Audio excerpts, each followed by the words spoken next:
barışa öncülük etmek, efendim küs insanları, dargın insanları barıştırmak en büyük nişanesi bu olacak. Deli olmamız, uzak olmamız gerekiyor değerli kardeşler. Kur'an-ı Kerim'de çeşitli olursa olsun bizi asıl bir ve beraber yapan, kardeş yapan duygunun ne hatırlayın? Allah, nedir bu nimet? O pek çok nimetin içerisinde kabileleri, Evs ve Hazreç kabileleri. Bunlar birbirlerine Siyonist diyelim, Yahudiler biliyorsunuz efendim bir kılıç çekerdiniz, 10 tane Hazreçliği öldürürdünüz. O bizim kardeşliğimizin, muhabbetimizin en önemli harcı imandır der. Ama bu ayrılıklar, bu farklılıklar diyelim, iman kardeşliğimizin bakın önüne geçmedi. Saf olduk burada, omuz omuza olduk burada. Yani bu kadar zulme rağmen insanları affediyor.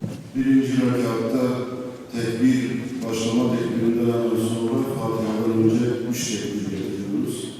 Tek tekbir arasında Sübhanallah, Elhamdülillahi ve la ilahe illallah ve Allahu ekber. Allahu ekber.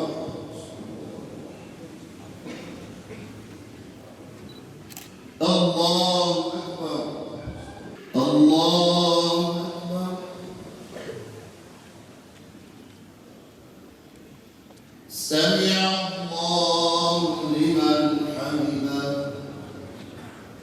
Allahu ekber.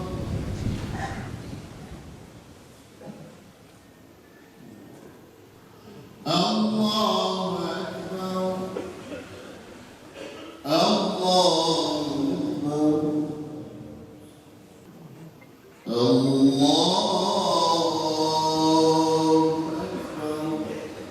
Esselamu aleyküm ve rahmetullah.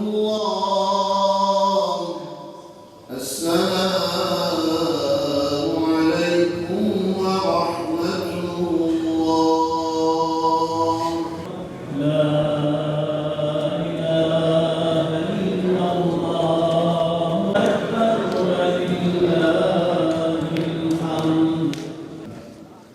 Muhterem Müslümanlar, evveli rahmet, ortası mağfiret, sonu ise cehennem azabından kurtulmuş olan Ramazan-ı Şerif'i idrak ederek bayram sabahına kavuştuk elhamdülillah.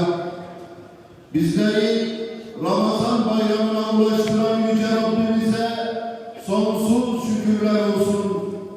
Aziz Müslümanlar, bu mübarek bayram sabahının sevinç ve huzuru yüreklerimizi doldururken maalesef Gazze'de kardeşlerimiz bayramın neşe ve coşkusundan çok uzaklar. Zalim Siyonistler kadın erkek, çocuk yaşlı demeden masum insanları katletmeye devam ediyorlar. Kardeşlerimize hiçbir şekilde hayat hakkı tanımıyorlar. Onların en temel ihtiyaçlarını dahi karşılamalarına, bir lokma ekmeğe, bir yudum suya ulaşmalarına engel oluyorlar. Şu husus asla unutulmamalıdır ki zulüm ebedi değildir. Zalimler mutlaka mağlup olacaklardır. Vallahu mutimmu nurihi velev kerihel kafirun. Kafirler istemese de Allah nurunu tamamlayacaktır. Kardeşlerimizin sevinç, huzur ve güven içinde bayram yapacağı günler gelecektir inşallah.